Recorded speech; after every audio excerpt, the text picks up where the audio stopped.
বাঞ্ছারামপুর উপজেলার Sonarampur teachers welfare অ্যাসোসিয়েশনের আত্মপ্রকাশ। আলমগীর হোসেন, বাঞ্ছারামপুর থেকে, স্টাফ রিপোর্টার, কসবা টিভির ডেস্ক রিপোর্ট। শিরোনাম নিয়ে সাথে আছেন ফারজানা রশিদ আলী।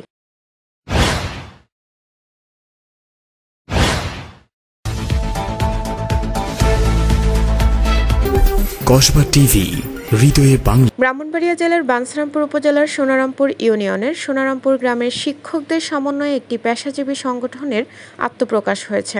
সোনারামপুর শিক্ষক সমাজ তাদের নিজেদের মধ্যে বন্ধুত্ব, সহমর্মিতা, অর্থনৈতিক সমৃদ্ধি লাভ ও স্বনির্ভরতা অর্জনে শনিবার সোনারামপুর সরকারি প্রাথমিক বিদ্যালয়ে আনুষ্ঠানিকভাবে সংগঠনের কার্যক্রম শুরু করেন। এটি একটি অরাজনৈতিক, উন্নয়নমূলক ও সেবামূলক পেশাজীবী সংগঠন।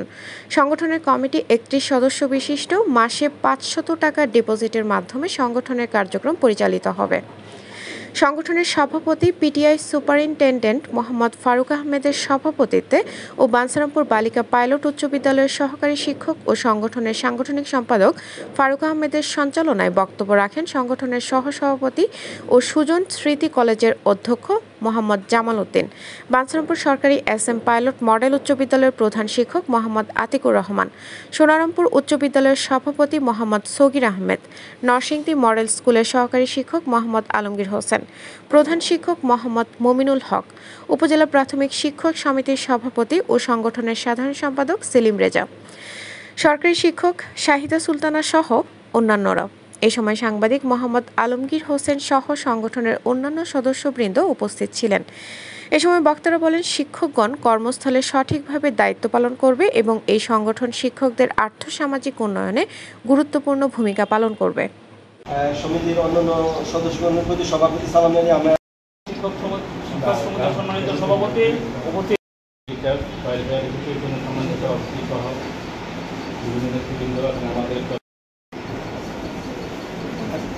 সোনারামপুর টিচার্স অ্যাসোসিয়েশনের শিক্ষকদের সোনারামপুর টিচার্স সম্মানিত অনুষ্ঠানের সম্মানিত সভাপতি